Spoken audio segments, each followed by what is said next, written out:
महर्षि अगस्त्य का जीवन परिचय प्रस्तावना।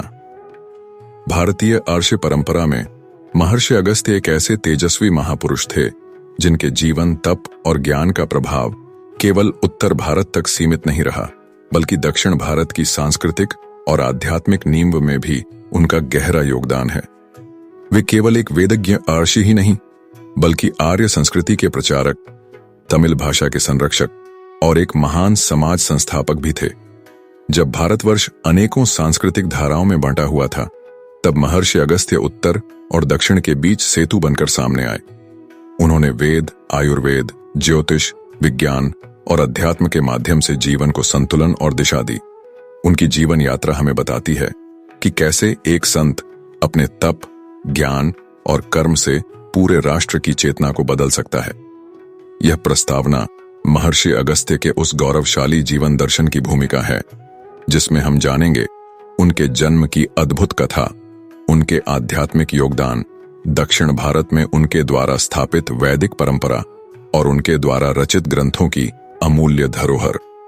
महर्षि अगस्त्य का जीवन आज के युग में भी एक प्रेरणा है, संयम, समर्पण और संस्कृति की रक्षा के लिए। तो आइए सुनते हैं महर्षि अगस्त्य का जीवन परिचय। महर्षि अगस्त्य एक सामर्थ्य संपन्न ऋषि थे, जिनके सामने विराट विंध्य पर्वत नतमस्तक हुआ, जिन्होंने एक ही आचमन में समुद्र सोख डाला। उन्होंने उद्दंडता करने वालों का घमंड चूर किया एवं दुष्टों को दंड दिया। वे असामान्य पौरुष एवं विश्वासपूर्ण सामर्थ्य के प्रतीक थे। महर्षि अगस्त्य। असंख्य टिमटिमाते तारों से भरा आकाश कितना विलोभनीय होता है, ऐसा लगता है देखते ही रहे, है ना। इसमें से कुछ तारों और उनके समूहों को, जैसे सप्तक ऋषियों का समूह कृतिका, त्रिशंकु, ध्रुव तारा, जो हम पहचान भी लेते हैं, इनकी ओर हम टकटकी लगाकर देखें तो प्रत्येक तारे में एक शक्ति का एहसास होता है, मानो ये महान आत्माएं अपने जीवन की गाथा हमें सुना रही हों। दक्षिण आकाश का वह तारा अगस्त्य कितना दैदीप्यमान है, कितने महान थे वे ऋषि। यह तारा उनके जीवन की महानता का परिचय दिलाता है। पुराणों में अगस्त्य ऋषि के बारे में अनेक कथाएं हैं, जिनमें ऋषि के साहस और करुणा का परिचय है। इन कहानियों में उन्हें बौने ऋषि के रूप में वर्णित किया गया है। कद के बौने इस ऋषि ने महान कार्य कर सारे मानव जाति का कल्याण किया है। अग्निदेव ही अगस्त्य। महर्षि अगस्त्य के जन्म की कथा भी बड़ी ही मनोरंजक है। आदिकाल से देव और दानवों में वैमनस्य रहा है। वे सदा आपस में युद्ध करते रहे। एक बार देवताओं के राजा इंद्र ने अग्नि एवं वायु को आदेश दिया, जाओ इन राक्षसों का पीछा कर उन्हें सदा के लिए नष्ट कर दो। आदेश मिलने की देरी थी कि अग्नि और वायु राक्षसों के पीछे दौड़ पड़े। बड़ा घनघोर युद्ध हुआ और अनेक राक्षसों का संहार हुआ। कुछ राक्षस अपनी जान बचाने समुद्र में जाकर छिप गए। कायरों की भांति राक्षसों को छिपा देखकर और उनसे किसी भांति उपद्रव की संभावना न देख अग्नि और वायु वापस लौट गए। किंतु कुछ थोड़े से राक्षसों को जीवित बचा देखकर देवराज इंद्र बड़े नाराज हुए। उन्होंने अग्नि और वायु को बुलवाया और पूछा, तुमने अपना कार्य पूरा क्यों नहीं किया? अभी जाओ और जरूरत पड़े तो समुद्र का मंथन कर छिपे हुए राक्षसों को खत्म कर दो। इन राक्षसों का कोई नामो निशान न रहने पाए। समुद्र सूख भी गया तो मुझे कोई चिंता नहीं। अग्नि और वायु बड़े पशोपेश में पड़ गए। उन्होंने निवेदन किया, देवेंद्र, समुद्र में तो अनेक निरुपद्रवी जीव जंतु भी रहते हैं। समुद्र का मंथन किया तो इनका जीवन नष्ट हो जाएगा। क्या वह अन्याय नहीं होगा? दुष्टों के नाश से विश्व का कल्याण ही होता है। दानवों का नाश करने के लिए प्रत्येक को तैयार रहना चाहिए। दुष्ट व्यक्ति की दुष्टता को पहचानने के बाद भी उसे अभय देना क्या दंडनीय नहीं होता? ऐसी स्थिति में न्याय अथवा अन्याय का प्रश्न क्यों उठाना चाहिए? देवराज इंद्र अत्यंत क्रोधित हो उठे और उन्होंने अग्नि तथा वायु दोनों को डांट दी। तुम दोनों अपना कर्तव्य भूल गए हो और मुझे धर्म का अर्थ सिखाना चाहते हो। इस बात का निर्णय अब तो पृथ्वी पर ही हो सकेगा। तुम दोनों पृथ्वी पर जाकर जन्म लो। अग्नि की ओर मुड़कर उन्होंने कहा, तुम जाकर समुद्र को पी जाओ। इस प्रकार अग्नि और वायु का जन्म पृथ्वी पर अगस्त और वशिष्ठ के रूप में हुआ। देवराज इंद्र का श्राप के लिए वरदान सिद्ध हुआ। अगस्त के पिता ऋषि मित्र वरुण और माता रूप सुंदरी उर्वशी थी। अगस्त को कुंभ संभव कुंभ में जन्मा तथा मित्र वरुण का पुत्र भी कहते हैं। आगे चलकर अगस्त एक महान दृष्टा तथा असाधारण शक्ति वाले पुरुष सिद्ध हुए। पृथ्वी पर स्थिरता लाने वाला महान दृष्टा। भगवान शिव के विवाह का समारोह था और वह विवाह हो रहा था पार्वती के पिता हिमालय के घर पर। विवाह के लिए अगस्त मुनि भी आमंत्रित थे। सभी देवताओं के साथ पृथ्वी के राजा महाराजा, ऋषि मुनि एवं राक्षस गण भी उपस्थित थे।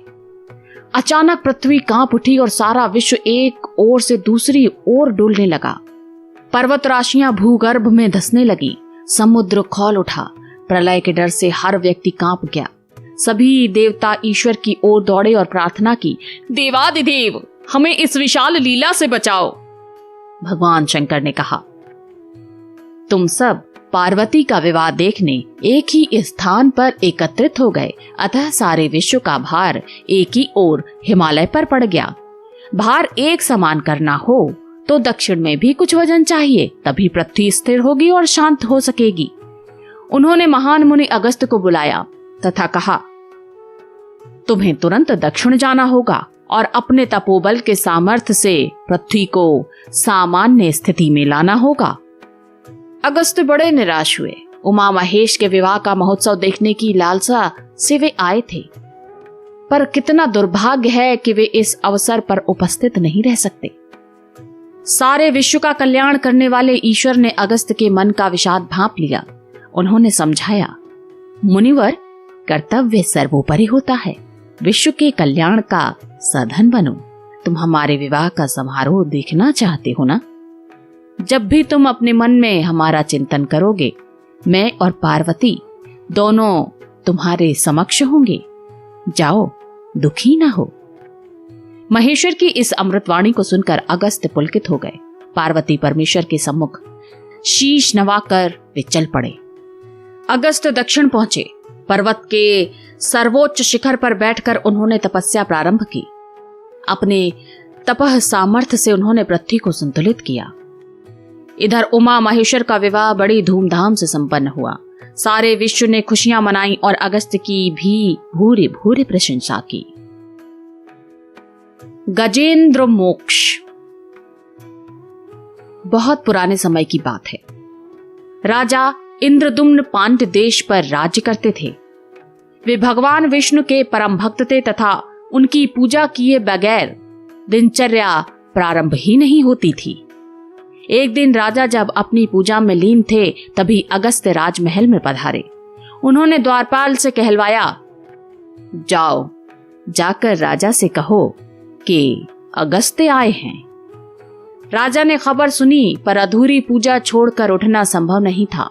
उन्होंने द्वारपाल से कहा, मुनि का स्वागत सम्मान पूर्वक करो। उन्हें मेरे कक्ष में ले जाकर आसन दो, मैं अभी आता हूं।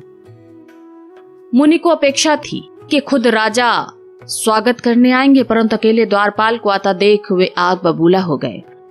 उन्हें लगा कि राजा को घमंड हो गया। उन्होंने शाप दिया, ए राजा, घमंड के कारण तूने मेरा अनादर किया है। तू अगले जन्म में हाथी होगा। वे राजमहल से निकलने ही वाले थे कि राजा अपनी पूजा समाप्त कर दौड़ते हुए आए तथा विलंब का कारण बताते हुए मुनिवर से क्षमा याचना की। असली स्थिति जानने के बाद राजा का कोई अपराध न देख स्वयं मुनि को दुख हुआ, किंतु ऋषि का श्राप तो धनुष की डोर से छोटा हुआ तीर था, जिसका वापस लौटना असंभव था। फिर भी अगस्त ने कहा, इंद्रदुम्न, भगवान विष्णु के चक्र का स्पर्श होने पर तुम्हें मुक्ति मिलेगी। इस प्रकार दयालु हृदय मुनि ने मुक्ति का मार्ग भी बता दिया। कालांतर में राजा हाथी के रूप में जन्मा और अन्य हाथियों के साथ वह जंगल में घूमा करता था। कुछ दिनों बाद वह सभी हाथियों का राजा गजेंद्र बना। एक दिन सारे प्यासे हाथी पानी पीने झील में उतरे और तृष्णा शांत की। अचानक पानी में से एक विशाल काय मगरमच्छ निकला तथा अपने गजेंद्र की एक टांग मुंह में पकड़ ली और गजेंद्र को गहरे जल में खींचना शुरू किया। गजेंद्र ने एड़ी चोटी का पसीना बहाया पर मगरमच्छ ने हार नहीं मानी। अन्य हाथी भी अपने राजा की सहायता के लिए दौड़े पर मगरमच्छ अधिक शक्तिशाली साबित हुआ। सारे हाथियों का बल अकेले लगाकर मगरमच्छ ने गजेंद्र के लिए मुसीबत खड़ी कर दी। अन्य हाथी हताश होकर बोले, अब तो भगवान ही आपकी सहायता कर सकते हैं। गजेंद्र धीरे धीरे गहरे जल की ओर खिंचता चला जा रहा था। उसे अकेले कुछ भी नहीं सूझा और वह चिघाड़ कर याचना करने लगा, हे ईश्वर, तुम ही निराशा में आशा हो।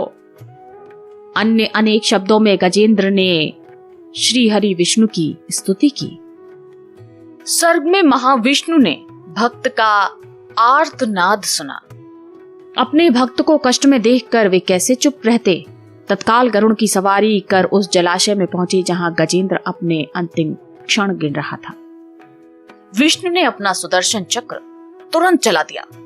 कोटि कोटि सूर्यों जैसा आदि दैदीप्यमान तेज गति से घूमता हुआ वह सुदर्शन चक्र आगे बढ़ा और क्षणार्थ में मगरमच्छ का सिर धड़ से अलग हो गया। क्षमामय भगवान ने गजेंद्र को जलाशय से निकाला। गजेंद्र ने उन्हें एक कमल का पुष्प अर्पित किया, जिसको भगवान ने स्वीकार किया और इस प्रकार इंद्रदुम्न श्राप मुक्त हुए। सर्प सर्प जाओ, सांप बनो जाओ। चंद्रवंश के राजा नहुष एक पवित्र हृदयी राजा थे। 100 अश्वमेघ यज्ञों द्वारा उन्होंने इंद्र का आसन प्राप्त किया था। सभी देवताओं के राजा बन बैठने से राजा नहुष के मन में अहंकार समा गया। उनकी इच्छा हुई कि इंद्र और उनकी पत्नी शची देवी उनकी सेवा करें। पुराने इंद्र और शची देवी यह कार्य पसंद कैसे करते, पर नए इंद्र नहुष की अवज्ञा कौन कर सकता था। क्या किया जाए, एक बड़ी समस्या थी। अंततः इंद्र ने एक योजना बनाई। शची देवी ने राजा नहुष को संदेश भेजा कि वह राजा की दासी बनने तैयार है, बशर्ते राजा नहुष ऋषि मुनियों द्वारा उठाई गई पालकी में आए। ऋषि मुनि पालकी की कहार, कितनी लज्जास्पद बात थी। किंतु मदांध राजा नहुष ने किसी अच्छाई या बुराई का विचार न करते हुए ऋषि मुनियों को बुलवाया तथा उनके जप तप मनन विद्वता किसी की परवाह न करते हुए कहा, मैं रानी शची देवी के महल में जाना चाहता हूं, तुम्हें मेरी पालकी का कहार बनना पड़ेगा। अतः देवताओं के राजा की आज्ञा का पालन करना ही पड़ा। मुनिगण पालकी उठाने को तैयार हुए। इसमें ऋषि अगस्त भी थे। बौने कद के कारण अगस्त की ओर पालकी झुकी थी। नहुष को क्रोध आया और अगस्त को ठोकर मारते हुए उसने कहा, सर्प सर्प चलो, जल्दी चलो। नहुष का पैर अगस्त की कंधों पर लगा। अपमानित अगस्त ने श्राप दिया, राजा नहुष, तुम मदांध हो गए हो, तुम सर्प हो गए। संस्कृत में सर्प का अर्थ शीघ्र आगे बढ़ना तथा सांप दोनों ही होते हैं। नहुष की आंखें खुल गईं। उसे अपनी उद्दंडता का ज्ञान हुआ और पश्चाताप भी। तुरंत पालकी से कूदकर बाहर आया और अगस्त के पैरों पर गिरकर क्षमा करो। वत्सल हृदयी मुनि ने कहा, तुम्हारे वंशज तुम्हारा उद्धार करेंगे। मुनि के श्राप के कारण राजा नहुष अजगर होकर पृथ्वी पर जा गिरा। यह विशाल अजगर अनेक वर्षों तक पहाड़ों पर घूमता रहा। कालांतर में पांडव इसी पर्वत पर जब पधारे तब द्रौपदी ने सौगंधिका नामक फूल पाने की इच्छा प्रकट की। महाबली भीम फूल ढूंढने निकले। अजगर ने मौका देखकर भीम को लपेट लिया और धर्मराज को भीम की रक्षा के लिए दौड़ आना पड़ा। धर्मराज ने अजगर के सभी प्रश्नों का यथोचित उत्तर दिया। भीम की रक्षा हुई और नहुष को मुक्ति मिली। इस प्रकार अगस्त ने उच्च श्रृंखल राजा को दंड दिया। जिसने अपनी गलती समझी और पश्चाताप किया, उसे मुनि ने क्षमा प्रदान की और मुक्ति का मार्ग भी बताया। आभूषणों के लिए लोप मुद्रा की इच्छा। एक बार अगस्त्य का विचार हुआ विवाह कर लेना चाहिए, अतः योग्य वधू की तलाश में वे निकल पड़े। विदर्भ के नरेश की पुत्री लोपमुद्रा विवाह योग्य थी। अगस्त्य ने राजा से भेंट की तथा उनकी पुत्री से विवाह का प्रस्ताव रखा। लोपमुद्रा विवाह के लिए तैयार हो गई। विवाह धूमधाम से संपन्न हुआ तथा दोनों तपोभूमि में लौट आए। लोपमुद्रा अच्छी पत्नी सिद्ध हुई। वह अगस्त्य की प्रत्येक इच्छा का तत्परता से पालन करती थी। कभी विवाद न करने वाली, कर्तव्य परायण एवं आज्ञाकारी पत्नी पाकर अगस्त्य भी बड़े प्रसन्न थे। विवाह के पूर्व अपने पिता के राजमहल में पहने रेशमी वस्त्रों एवं आभूषणों का एक बार लोपमुद्रा को अचानक स्मरण हो आया। अच्छे सुंदर वस्त्रों एवं आभूषणों की लालसा उसके मन में बलवती हुई। उसने हिचकिचाते हुए पति से कहा, स्वामी, मैं अपने अच्छे वस्त्र एवं सुंदर आभूषण पहनना चाहती हूँ। मुझे ऐसे वस्त्र और गहने ला दीजिए। अगस्त्य ने कहा, लोपमुद्रा, मैं तो साधु पुरुष हूं। मैं ये आभूषण तुम्हारे लिए कैसे ला सकता हूं? लोपमुद्रा ने तुरंत कहा, आप कोई साधारण मुनि नहीं हैं। आप संकल्प मात्र से किसी भी चीज का सृजन कर सकते हैं। लोपमुद्रा की सरलता पर अगस्त्य मोहित हो गए। उन्होंने कोमल शब्दों में कहा, तुम जो कहती हो वह सच है, किंतु तप व्यक्तिगत सुखों अथवा स्वार्थ के लिए ना होकर दूसरों की सहायता और विश्व के कल्याणार्थ किया जाता है। स्वार्थ के लिए तप का सामर्थ्य जाता रहता है, किंतु तुम उदास ना हो। मैं दूसरे मार्ग से आभूषण वस्त्र लाने का प्रयास करूंगा। इतना कहकर अगस्त्य चल पड़े। लोपमुद्रा ने अभी तक कोई चीज नहीं मांगी थी। एक राजा की बेटी को इन वस्तुओं की चाह होना स्वाभाविक था। अगस्त्य के मन में सहानुभूति थी और पत्नी की इच्छाओं की पूर्ति करना उन्होंने कर्तव्य समझा। पर समस्या थी कि वे आभूषण व वस्त्र आएंगे कहां से। अगस्त्य अनेक राजाओं एवं सम्राटों के पास गए। मुनि की इच्छा पूरी करना अपना कर्तव्य और सौभाग्य समझकर अनेक राजाओं ने उन्हें वस्त्र आभूषण दिए। अगस्त्य आगे चलकर श्रुथार्व, वृद्धनाश एवं थ्रासदस्यु राजाओं के पास गए। उन्होंने भी मुनि को प्रसन्नता से वस्त्र और आभूषण दिए। राजाओं ने मुनि से कहा, बादामी के राक्षस नरेश, इल्वल एवं वातापी बड़े धनी एवं समृद्ध हैं। आप उनके यहां भी पधारे। अगस्त्य बादामी पहुंचे। कहा जाता है कि जिस स्थान पर इल्वल एवं वातापी रहते थे, वह स्थान दक्षिण भारत के वर्तमान कर्नाटक क्षेत्र का बादामी नगर ही है। इल्वल और वातापी की कथा बड़ी रोचक है। उन्हें ऋषि मुनियों के प्रति घृणा थी। वे दुष्ट शक्ति वाले पुरुष थे। उन्होंने आसपास रहने वाले सारे साधु संतों, ऋषियों, मुनियों को खत्म कर दिया था। अगस्त्य को सारी बातें भली भांति मालूम थीं, अतः वह डरे नहीं। ये राक्षस आखिर क्या कर लेंगे? यदि इनका व्यवहार ठीक नहीं रहा तो मुझे इनका नाश करना ही होगा। यह सोचकर ही अगस्त्य बादामी पहुंचे।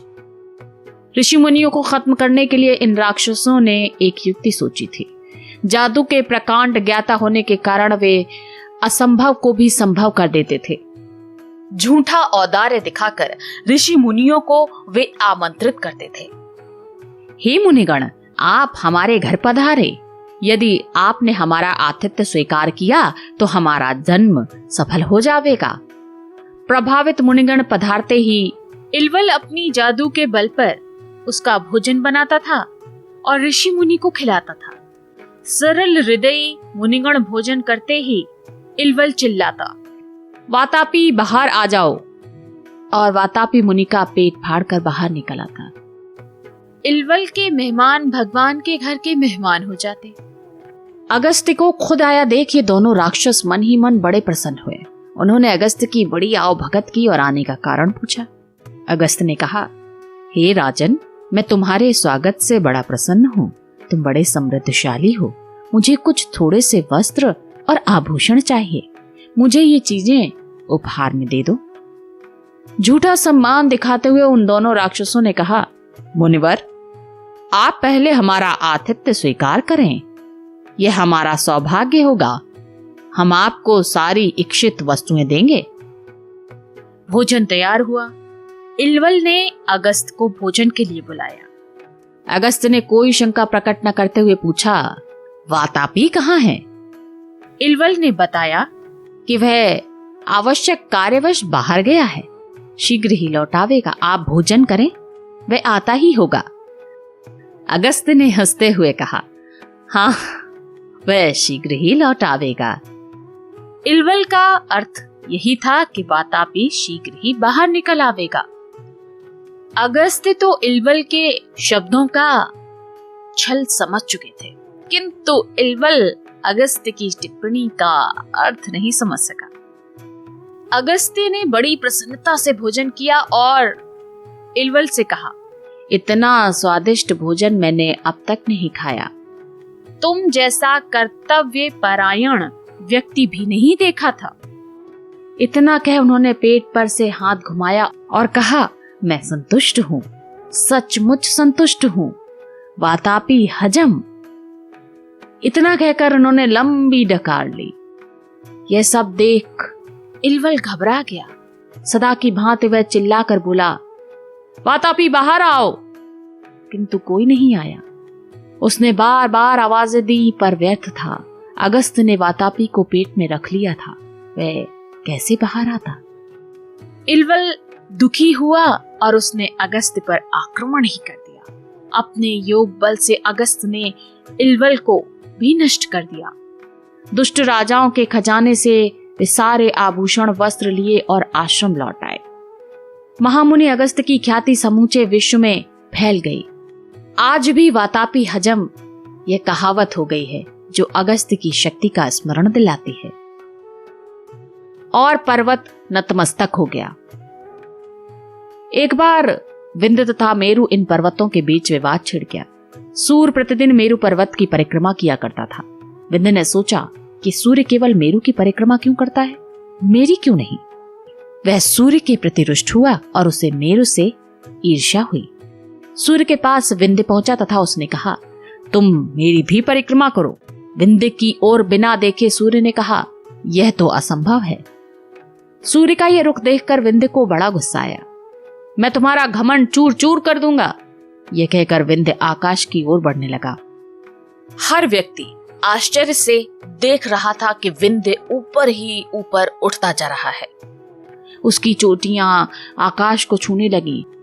विंध्य पर्वत इस प्रकार सूर्य के परिक्रमा पथ में रोड़ा बनकर खड़ा हो गया। सूर्य ने विंध्य से कहा, यह अच्छी बात नहीं, पर विंध्य सुनने वालों में नहीं था। देवताओं ने भी विंध्य को समझाना चाहा, पर सब बेकार। विंध्य का हट देखकर सभी हैरान थे। सूर्य की गति रुक जाने से सारे विश्व में अंधकार छा गया। क्या किया जाए किसी की समझ में नहीं आ रहा था। सारे देवता भागे ब्रह्मा के पास पहुंचे।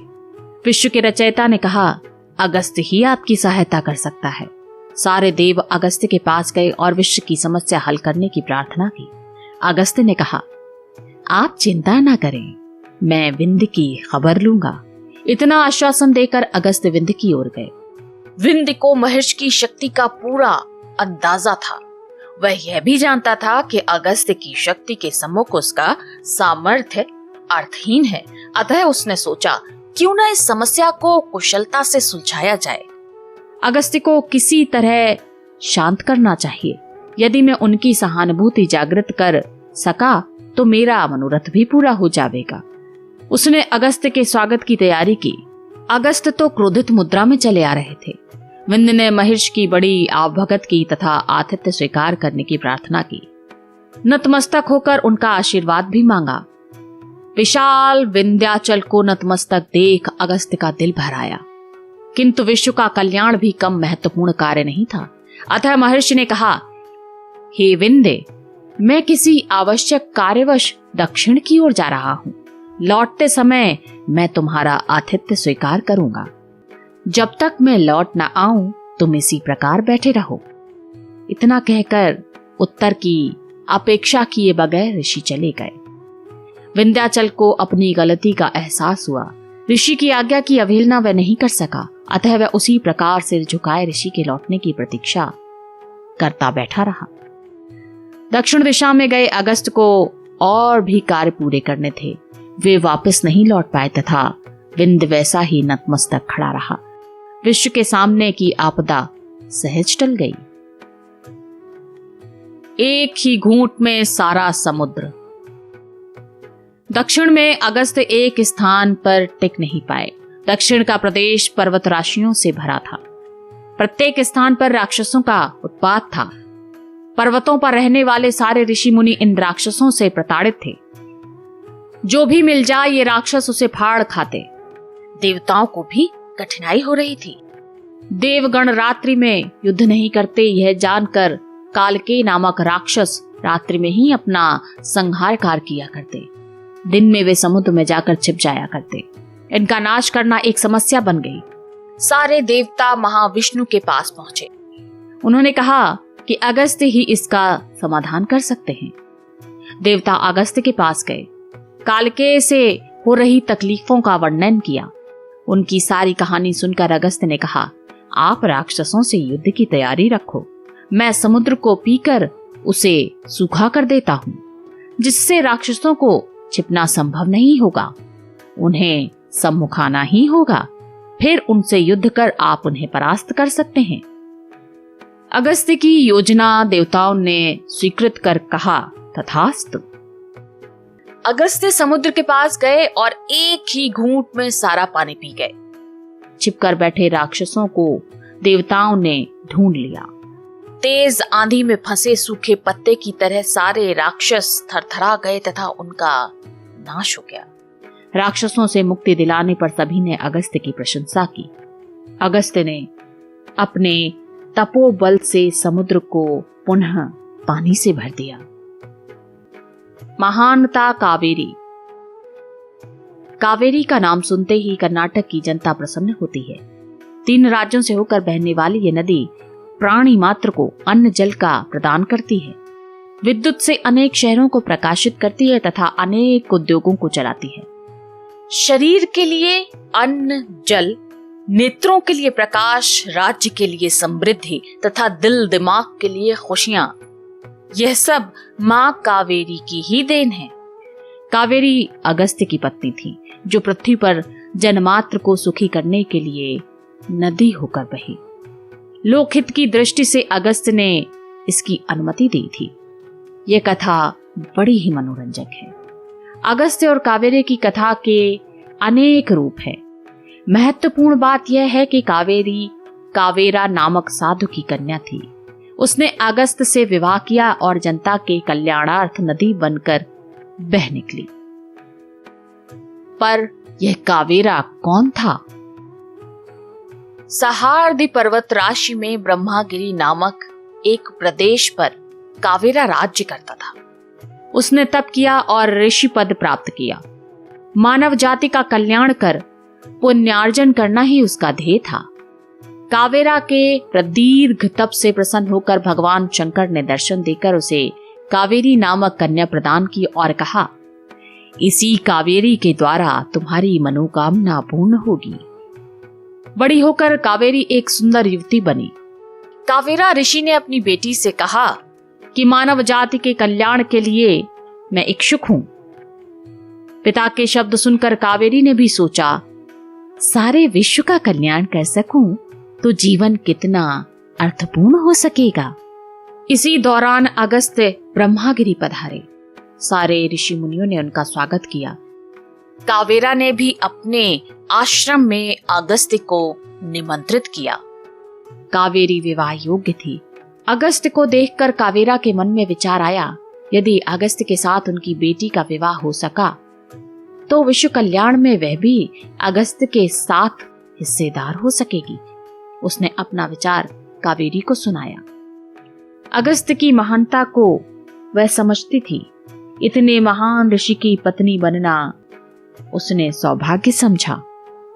कावेरा ने अपनी पुत्री का विवाह अगस्त के साथ कर देने में ही जीवन की लक्ष्य पूर्ति का समाधान माना।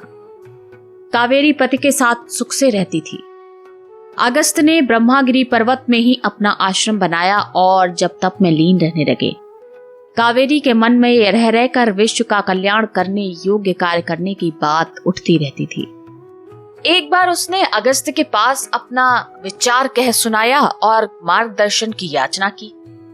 महामुनि हर बार यही सांत्वना देते, देवी हर बात के लिए समय अपने आप आएगा। इसी काल में दक्षिण में शूर पद्म नामक एक महान शक्तिशाली पर क्रूर राक्षस रहता था। देवताओं के राजा इंद्र से उसे बड़ी घृणा थी। देवताओं को पूजने वाले मानवों के प्रति भी उसे बड़ा रोष था।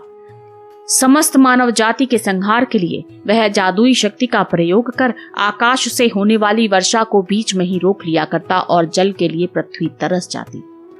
वर्षा के अभाव में जनता त्रस्त हो गई, भूमि सूख गई तथा उसमें दरारें पड़ गईं।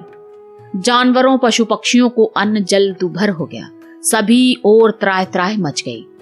कावेरी को जन कल्याण की क्षुधा थी और अब मौका आया था।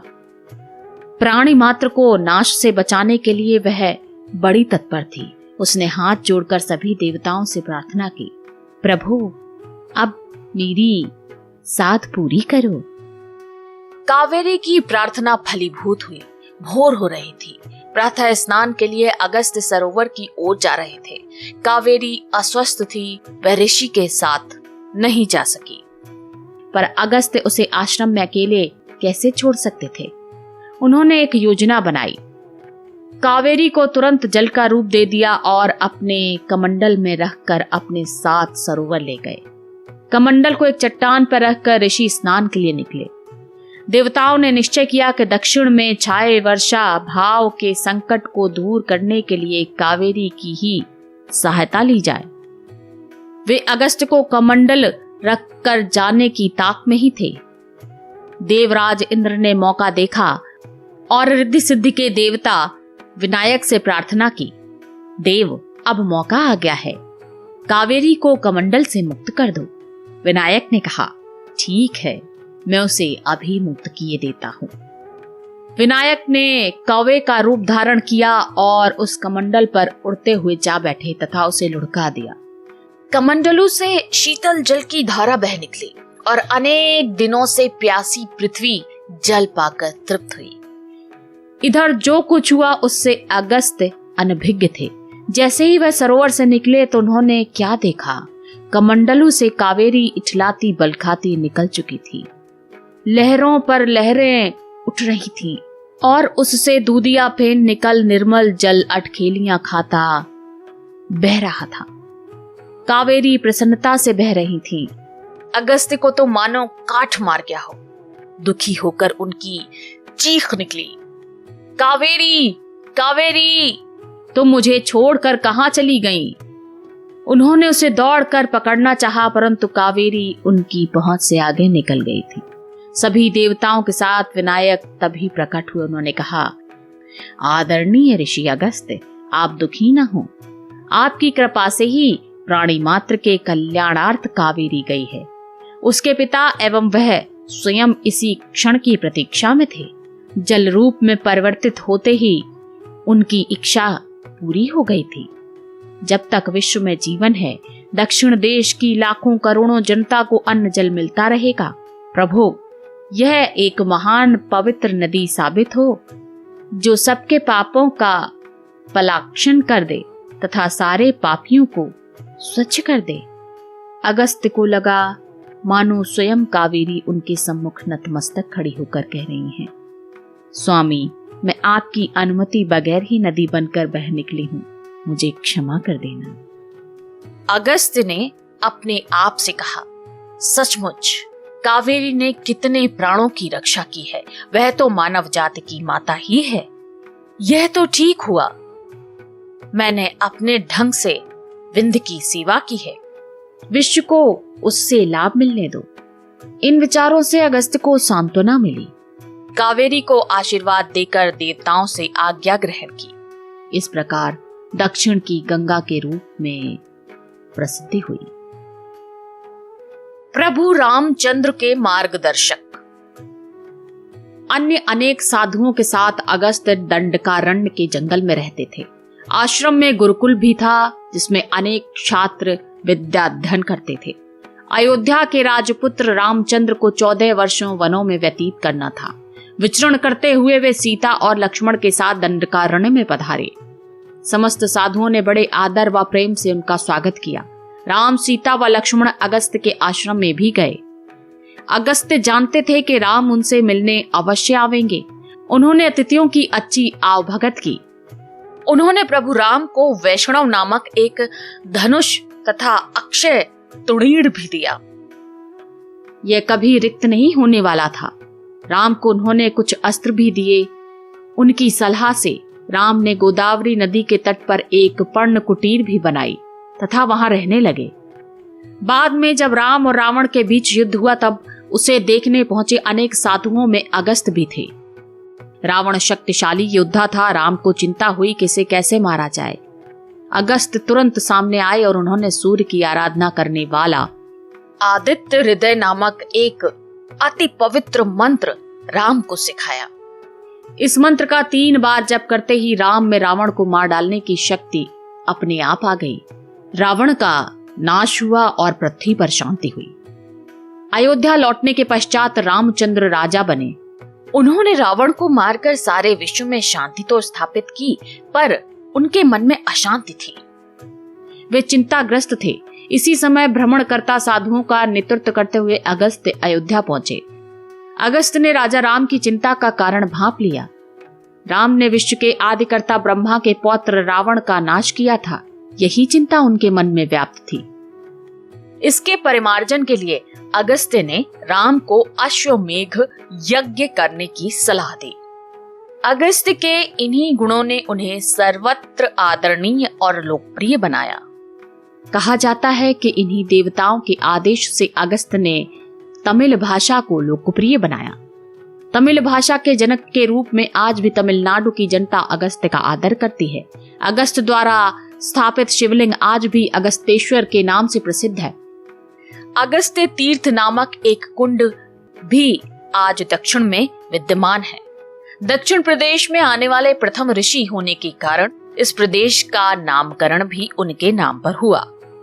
संगीत पर उनके प्रावीण्य की कथा भी प्रसिद्ध है। कहा जाता है कि वीणा वादन की एक प्रतियोगिता में अगस्त्य ने रावण को भी परास्त कर दिया था। उन्होंने अनेक शिष्य तैयार किए, अनेक वैदिक मंत्रों की रचना की, ग्रह सूत्र नामक एक अजिगहन शास्त्र का सृजन किया। देवी ललिता की सहस्त्र नामावली ललिता सहस्त्र नाम को लोकप्रिय करने का श्रेय अगस्त्य एवं लोपामुद्रा को ही है। महामुनि अगस्त्य की कथाओं में हमें एक प्रकांड इच्छा शक्ति मनोबल का परिचय मिलता है। चाहे पर्वत हो या समुद्र, उन सबको जीत लेने की महान मनोकामना अगस्त्य में थी। राक्षस हो या मनुष्य, दुष्टों को समाप्त करना उनका सिद्धांत था। अपने महान तप के कारण वे देवताओं के समतुल्य हो गए थे। विंध्याचल ने उनके सम्मुख शीश झुकाया था। समुद्र उनकी अंजलि में समा गया था। अगस्त्य की प्रत्येक कथा में हमें मानव की साहसी आत्मा का आभास होता है। इस विश्वास में अब कोई आश्चर्य नहीं कि अगस्त्य के महान कार्यों से प्रसन्न होकर देवताओं ने उन्हें तारा बना दिया और आकाश में स्थान दिया, जहां से वे उस विश्व को सदा देख सकें जिसे संवारा और समृद्ध किया। ईश्वर से यही प्रार्थना है कि इस महान पुरुष की आत्मा सदा हमारे साथ रहे और हमारे जीवन की रक्षा करती रहे।